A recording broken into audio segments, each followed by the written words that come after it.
I know. Another day and another series of Ben Simmons news and rumors and everything swirling around out there. I understand it is getting frustrating. This process is dragging out a lot longer than most people expected. At this point, it's almost like, is Daryl Morey going to make a move? Is he going to have the right deal present itself? Or is he going to settle for less? Or is he going to end up bringing Ben Simmons back to this situation?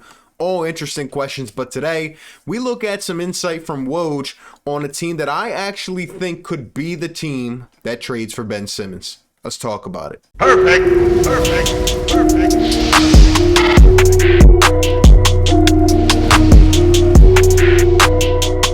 What is going on, everybody? RB here. Welcome back on into Philly Take with RB. We constantly talk Philadelphia sports every day. You know what to do. If you enjoy this content, drop a little like on the video. Helps me out as a creator. Be sure to subscribe to the channel if you are new and want to see more content like this. And ring the bell so you get all the notifications. And be sure to check out the Fire Take merch. Shout out to everybody who's been copping the merch. I'm going to put up some pictures on the screen of those who are sending them in. Hey, if you cop some merch, if you're supporting the channel, send on in a picture and you can make one of the next videos. The link is down in the description. All right, let's talk about it. First and foremost, we have a quick piece of news regarding the Philadelphia 76ers. This just came out a couple minutes before I was about to come and record this.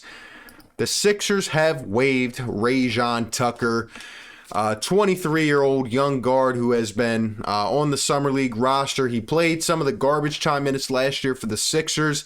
And to be honest, this kind of sucks. I really liked Rayjon Tucker. I liked his upside. Now, after waiving, I believe we could end up going and signing him if we needed to. But at this point, the indication to me kind of seems like Daryl Morey wanted a two-way roster spot open, which is very interesting to me. I don't know what will come from that. Maybe just more flexibility. And just as I am babbling about Rayjon Tucker and how I will miss him, and I'm getting ready to put this piece up, literally some breaking news just dropped for the Philadelphia 76ers like 2 seconds ago. That is right. They are signing Grant Riller to a two-way contract. And that explains what I was just talking about in terms of what they were going to do with that spot and why they got rid of Rayjon Tucker.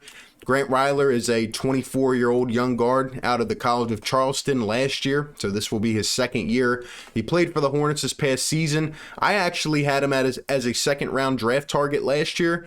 I thought that this guy was a pretty nice scorer. I know he was older, which is why he fell a bit in the draft, but he's a very explosive scorer, and he kind of seems like he has some good awareness on the court, and well, if he lives up to his potential at all, he can be a lethal scorer. But he is a bit older, so there is, a little limit to his upside. But I guess he did not work out at all in Charlotte, and maybe he gets a second chance to crack some end of the rotation minutes here in Philadelphia. But Grant Riller to the Sixers on a two-way contract, and he will replace Rayjon Tucker in his spot. So let me know your thoughts on that down below. Anyway, getting into what we need to talk about. That is right. Adrian Wojnarowski was on Get Up yesterday on ESPN.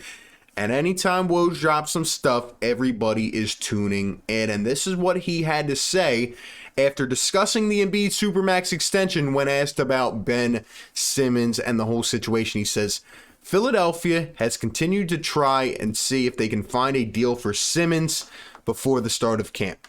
They have not had success, really getting any traction for the high asking price they're asking for Ben Simmons. Minnesota is one team that has been persistent with Philadelphia, but they've needed to have really third and fourth teams in those kinds of deals to get back Philly what they would want. Quote, I think for the Sixers, if they're going to trade Ben Simmons, they have to get back players right now who continue on that Joel Embiid timeline of having an MVP level player in his prime that you're trying to win a championship with. And that's a hard package to get back for Ben Simmons right now. There's a very distinct possibility he's going to have to come back to training camp with them next season. And he follows up by saying this, Philly is still motivated to find a deal between now and the start of next season. So a lot to unpack there. Let's start with the Minnesota Timberwolves, right? So I have said over and over that the Minnesota Timberwolves honestly could be the team that trades for Ben Simmons. I know it wouldn't be an ideal spot for Clutch Sports and Rich Paul and Ben Simmons' team and his ego and his brand and all that. But guess what?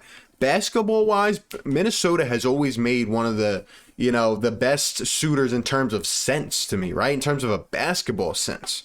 They have a lot of young guards. They have Karl Anthony Towns. They've needed that forward to come in, and Ben Simmons could, facilitate a lot of those young shooters. It would be kind of an off-the-market team, so, he wouldn't have the constant scrutiny of the media every single day. Honestly, it would make sense for Ben Simmons. And, in return, they have some good young assets that I do think could fit the Sixers, like a D'Angelo Russell, who I think people view as falling off, but honestly, D'Angelo Russell can still come in and operate a great pick and roll game and still be a nice solidified point guard. In addition, Malik Beasley, who just came off a jail sentence, young draft picks, things of that nature. I've always thought Minnesota could be that kind of team in a deal, but like Woj said, going on, third and fourth teams would have to be in that deal because the Sixers are looking MVP level. They are looking higher. They are looking at something even larger. And, this goes back to the trade that I had constructed about a month or two ago, where I really think this 3-team trade can still stand between the Sixers, the Timberwolves, and the Trailblazers. I think the Sixers could, receive Damian Lillard, maybe a Robert Covington to fill salary, or a Derrick Jones Jr., Ben Simmons to the Timberwolves, and then the Blazers, if Dame does request out and they, want to go in a different direction, well, load them with young guards and assets. The Timberwolves have a lot of them, right? Maybe the Sixers send a Matisse Thybulle to Portland, and the Timberwolves send D'Angelo Russell, Malik Beasley, and both teams contribute draft capital. If I'm Portland, that's a pretty good haul that I'm getting back in exchange for a player who eventually wants out. Or maybe even if the Sixers had to throw in a Tyrese Maxey, but at this point, a lot of us really don't want to throw in Maxey to those kinds of talks. But I really think a deal like that, a huge 3-team deal, maybe even throw in a 4-team, because I originally had George Hill in that deal, but you would probably need another team to come in and fill salary. It would be a blockbuster trade. And honestly, Minnesota has always made a lot of sense when it comes down to Ben Simmons. I don't know. I just think it really does make sense. But like Woj said, the Sixers are trying to get that MVP level player. And honestly, Daryl's out here trying to play chess. And I don't think he's going to budge too much if it comes down to it. But going even further, there was this report yesterday. Ben Simmons still expects to be traded and has not personally been in close contact with Daryl Morey, Joel Embiid, or Doc Rivers this offseason, per Jake L. Fisher, who has been covering a lot of NBA stuff this offseason. Now, I will note in the article I went and read about from Jake Fisher, he did say that he expects Ben Simmons to be on the team at the start of camp. But he also, notes that Ben Simmons has not really had any close relationships. I don't know how much I believe of that, but I don't think Ben Simmons has really been on talking terms. There hasn't been any vocal support. Even yesterday, when Joel Embiid signed his Supermax extension, we didn't see any kind of public, congratulations or, shout out to you or anything like that from Ben Simmons. We haven't seen it all offseason. And it's come to this point where it's becoming a very realistic possibility, guys, that Ben Simmons starts out training camp with the Sixers. It sucks that it got to this point. I guess you can attribute, Daryl Morey swinging too high and also just a lack of what we are looking for on the market this offseason and just a different type of free agency class and stuff like that. But, who knows? Who knows? But even if Ben Simmons comes to camp, honestly, what I would see happening is where Ben Simmons comes to camp and everybody acts like things are all right. And then one day, maybe Damian Lillard heads to Portland in their camp and, he sees what they have built around him and says, you know what, I don't want to do this. I don't want to do this. Or another player opens up. And then at that point, the rest is history. And then the next day, Daryl Morey is trading Ben Simmons to somewhere else. And Ben Simmons is sitting out of camp and we're all asking questions. Honestly, I could see that happening because I really do not see a way that the Sixers go into this season with Ben Simmons. I honestly don't. Now, if he came back and improved, would I welcome him here? I mean, that's what we've been waiting for how many years? But that's the thing. How long? And like some of these people have to literally get slapped upside the head, and still that doesn't work. That's what Ben Simmons did to us in the playoffs. He slapped us upside the head, and some people still don't recognize the guy is not going to improve that much. He doesn't have the desire to. He has the talent, but not the desire. So now we're sitting at this point, and do you think on that first day of camp, Ben Simmons is going to walk in those doors and everybody's going to say, hey, Ben, hey, what's going on, Ben? Missed you, man. No, there's going to be an awkward vibe. It's going to be a weird feeling. Everybody's going to go up to Joel Embiid. What's up, Joe? Nice job on the Supermax extension, who, by the way, we have locked in now. So like Woj said, he's in his prime. It's time to go get a winner around Joel Embiid. And I just think the Sixers have to do it. It's a tough situation to be in. I can't believe it has drawn out this far, but here we are. So we may have a sticky situation, as they'd say, when we get to camp, but I just don't really see a way that Ben Simmons stays with this team going forward. And all the apologists out there are going to be really upset. And if you need any more confirmation, just listen to Woj.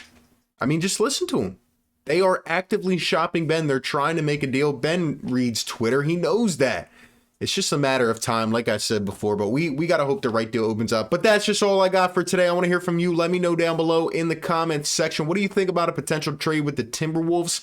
What do you think it would take to move Ben? And do you think he will be here by the time camp starts? Let me know all your thoughts down below in the comments section. Appreciate you guys for tuning in. Be sure to like, comment, and subscribe, and I will catch you on the next one.